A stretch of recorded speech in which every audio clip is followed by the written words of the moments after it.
अस्सलाम वालेकुम प्यारे दोस्तों, क्या हाल चाल है। उम्मीद है आप सब खैरियत से होंगे और अपने अपने घरों में अल्लाह ताला की नेमतों का शुक्र अदा कर रहे होंगे। अच्छा, आज मैं आप सबके लिए लेकर आई हूँ हरे धनिए की चटनी कि मैं हरी चटनी कैसे बनाती हूँ हरे धनिए की। अच्छा, क्योंकि आपको पता है कि कभी कभी सब्जी के साथ बहुत ज्यादा हरा धनिया भी आ जाता है, तो हम उसको जाया करने के बजाय उसकी अगर हम चटनी बना लें तो वो बहुत बेहतरीन रहती है।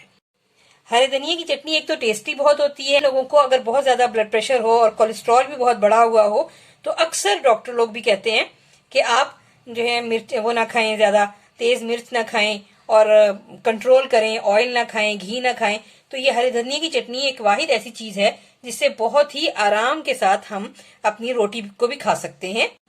ये एक गट्ठी हरा धनिया है जिसे मैंने धो के साफ करके काट लिया है। ये 10 से 11 हमारे पास हरी मिर्चें हैं और ये हमारे पास है तकरीबन 6 जवे लहसुन है ये हमारे पास, और ये 5 से 6 अदद लीमू का ये जूस है। क्योंकि लीमू छोटे थे, अगर बड़े हो तो 4 भी काफी हैं। और ये 1 टीस्पून काली मिर्च है और 1 टीस्पून के करीब ये हमारा नमक है। क्योंकि ये चक्की का नमक है इसलिए ये बहुत तेज नहीं है, इसलिए मैंने 1 टीस्पून लिया है। आप अपने टेस्ट के हिसाब से ले सकते हैं।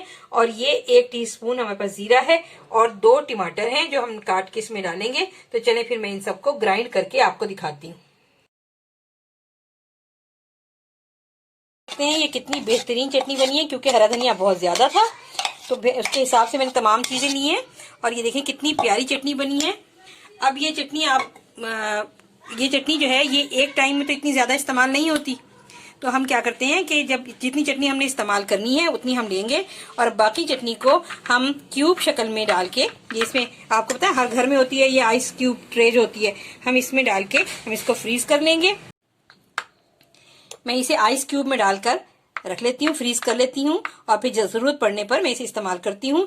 ये चावलों के साथ, दाल के साथ और बिरयानी के साथ, यानी हर तरह के जीरा राइस के साथ ये बहुत ही अच्छे तरीके से इस्तेमाल होती है। ये देखिए मैं इसको चटनी को इस तरह से इस्तेमाल करती हूँ कि मैंने ये आइस क्यूब में ट्रे में मैंने बना के रख दिया। अब मैं जब ये फ्रीज हो जाएंगे तो जैसे ही जरूरत पड़ती है उसी तरह मैं 1 या 2 क्यूब निकाल के इस्तेमाल कर लेती हूँ। और ये चटनी बड़ी देर पा रहती है, खराब भी नहीं होती है ये बिल्कुल भी। और इसको हम अपने हर तरह से इस्तेमाल मिला सकते हैं, जैसे चावलों के साथ, या हमने दही में मिलाना है हरे धनिया की चटनी को तो हम ये 1 से 2 क्यूब दही में डाल लेंगे। तो ये हमारी बहुत लॉन्ग लास्टिंग चलती है चटनी। और ये हमारा इतना सारा आया हुआ हरा धनिया जो है ये जाया नहीं होता। फ्रिज में काफी अरसे के लिए महफूज करने का तरीका ये है कि आप इसको एक पॉलीथीन बैग में रखें और आप इसको इस तरह से रख के आप इसके ऊपर एक बस रबर बैंड चढ़ा दें और बस इसको फ्रीजर में फ्रीज कर लें। फिर ये इस पे एक्स्ट्रा बर्फ भी नहीं जमेगी और ये बहुत अच्छी आप जब मर्जी रेडी टू यूज होगी कि जब मर्जी आप इसको निकाल के चटनी को इस्तेमाल कर सकते हैं। इसे फ्रेश यूज करना था तो इसके अंदर मैंने थोड़ा सा बॉयल पानी जो है, बॉयल किया हुआ ठंडा पानी ले लें या फिर अपना ये फिल्टर वाटर ले लें। बस ये देखिए मैंने डाल के ये मैंने अपने इस्तेमाल के लिए रख लिया। अब उम्मीद है आपको मेरी बनाई हुई ये वीडियो पसंद आई होगी और अगर आपको पसंद आए तो आप मेरे चैनल को लाइक करें, सब्सक्राइब करें, शेयर करें। मिलती हूँ फिर किसी नई वीडियो के साथ। अल्लाह हाफिज।